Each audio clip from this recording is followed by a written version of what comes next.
Dumagsa ang mga tagahanga ni Katy Perry sa premiere dito sa Pilipinas ng kanyang documentary movie na Katy Perry, Part of Me 3D. Kabilang sa kanilang kapuso actress at ngayon ay singer na rin si Bea Binene. Ang Star Bites sa ni Kata Tibayan. Talagang inabangan ng fans o ang mga tinaguriang Katy Cats ang 3D documentary concert film ng kanilang iniidolo, ang Katy Perry the Movie Part of Me ng 27-year-old American singer-songwriter na si Katy Perry. Tulad ni Katy, papunggahan din ng pop culture outfit ang kanyang Pinoy fans.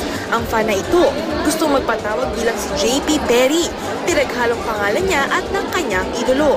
Gawa raw sa scrap material ang California girl-inspired bubbly dress niya. Si Victoria Thompson naman na may prosthetic legs, hindi hadlang ang kapansanan para mapanood on big screen ang idolo.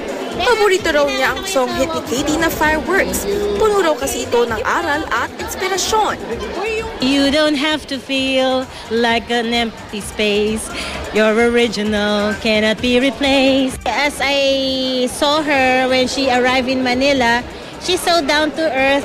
Ang magbabarkadang impersonators na ito na sina Piggy Minaj at Lady Gagita, suportado nila ang kaibigang impersonator din na si Catherine Perry.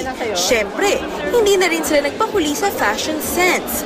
Samantala, isang Katy Katrina at twin star na si Bea Binene na present din sa premiere screening. Biro ni Bea, parehong makulay din daw ang album niya at ni Katy. Sa totoo lang daw, hindi lubos maisip ni Bea na magiging ganap na singer siya sa takbo ng kanyang career. Mahal kita, walang iba, paniwalaan mo sana, ako sinta. Oh. Kahit hindi niya ka-love team si Jake Vargas sa pinagbibidahang dalibabadsok na Luna Blanca, espesyal pa rin daw si Jake sa kanya, sapagkat isa si Jake sa mga tumutulong sa kanya na maging magaling na singer. He's a singer, so kahit paano kailangan kong maano yung vibe, yung energy ng pagiging singer. Umaasa si Bea na sana magkaroon siya ng pagkakataon na makaduet ang ultimate idol, ang Asia songbird Regine Velasquez. Siyempre, ako, libre lang naman mangarap. I want to be like Mr. Jean Velasquez. Nung sinabihan ko nga siya, hi Tita Reggie, re-revive yung urong sulong mo.